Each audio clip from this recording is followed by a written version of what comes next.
അടുത്തത് കുംഭക്കൂറാണ്. അവിട്ടത്തര, ചതയം, പൂരുരുട്ടാതി, മുക്കാല് ഈ നക്ഷത്രങ്ങൾ ചേർന്നതാണ് കുംഭക്കൂറ്. 6-ാം ഭാവത്തിലാണ് വ്യാഴവും സൂര്യനും ബുധനും ഒക്കെ നിൽക്കുന്നത്. ഇത് മത്സര പരീക്ഷകളിലും അതുപോലെ തന്നെ ഉത്തരവാദിത്വത്തോടു കൂടി ചെയ്യേണ്ട ചില സേവന മേഖലകളിലും ഉള്ളവർക്ക് അനുകൂലം തന്നെയാണ്. മേലുദ്യോഗസ്ഥന്മാരുടെയൊക്കെ വിശ്വാസം ആർജിക്കാൻ സാധിക്കും.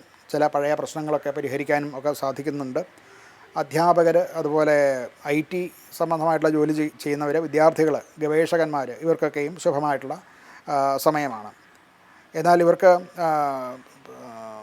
ഇൻഷുറൻസ് സംബന്ധമായിട്ടുള്ളത്, സർക്കാർ വക ചില കാര്യങ്ങൾ, സർക്കാരിലേക്ക് അടയ്ക്കാനുള്ള പണം, നികുതി, അതുപോലെ പങ്കാളിത്തത്തോടു കൂടി ചെയ്യുന്ന ബിസിനസ്, ഇങ്ങനെയുള്ള കാര്യങ്ങളിൽ ചില പ്രയാസങ്ങൾ, ബുദ്ധിമുട്ടുകൾ അനുഭവപ്പെടാൻ സാധ്യതയുണ്ട്. അതൊക്കെ രേഖകളൊക്കെ വളരെ കൃത്യമായിട്ട് നോക്കി സ്വയം തീരുമാനം എടുത്ത് മാത്രം ഇങ്ങനെയുള്ള കാര്യങ്ങളിലൊക്കെ ഇൻവോൾവ്മെൻറ്റ് നടത്തുക എന്ന് പ്രത്യേകം എടുത്തു പറയേണ്ടതായിട്ടുണ്ട്. ധനപരമായിട്ട് അനുകൂലം തന്നെയാണ്. വരുമാനം കുറച്ചുകൂടെ മെച്ചപ്പെടുന്നതായിട്ട് കാണാം. എന്നാൽ അതോടൊപ്പം തന്നെ ചില അപ്രതീക്ഷിതമായിട്ടുള്ള ചില ചിലവുകളും ഒക്കെ വരാൻ സാധ്യതയുണ്ട്. ചികിത്സാ സംബന്ധമായിട്ട്, വിദ്യാഭ്യാസം, കുട്ടികളുടെ വിദ്യാഭ്യാസം മുതലായിട്ടുള്ള കാര്യങ്ങൾക്ക് ഇൻഷുറൻസ്, സർക്കാരിലേക്ക് അടയ്ക്കേണ്ട പണം, ഇങ്ങനെയുള്ള കാര്യങ്ങളിലൊക്കെ അപ്രതീക്ഷിതമായിട്ടുള്ള ചില ചിലവുകളും വരാൻ സാധ്യത കാണുന്നുണ്ട്. ആരോഗ്യപരമായിട്ട് ദഹന സംബന്ധമായിട്ടുള്ള ചില രോഗങ്ങളോ അസ്വസ്ഥതകളോ ഒക്കെ വരാൻ സാധ്യതയുണ്ട്.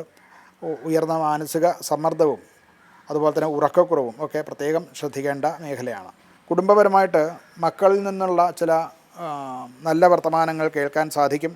പഴയ ചില അഭിപ്രായ ഭിന്നതകളോ അഭിപ്രായ വ്യത്യാസങ്ങളോ ഒക്കെ കുടുംബത്തിൽ പരിഹരിക്കാനും സാധിക്കുന്നതാണ്. സഹോദരന്മാരുമായിട്ടുള്ള ബന്ധത്തിലും ഊഷ്മളത ഉണ്ടാകാൻ സാധ്യത കാണുന്നുണ്ട്. ഇവർക്ക് ഒരു പരിഹാരമായിട്ട് ദുർഗാദേവിയെ ഭജിക്കുക, ദുർഗാദേവി ക്ഷേത്രത്തിൽ ദർശനം നടത്തുക, യഥാശക്തി വഴിപാടൊക്കെ നടത്തുക, അതുപോലെ പക്ഷികൾക്ക് ധാന്യം വിതറി അവയെ ആകർഷിക്കുക, ചുവന്ന പരിപ്പ് ദാനം നടത്തുക, ഇതൊക്കെയും അനുകൂലമായിട്ടുള്ള ഫലം പ്രദാനം ചെയ്യാൻ നല്ലതാണ്.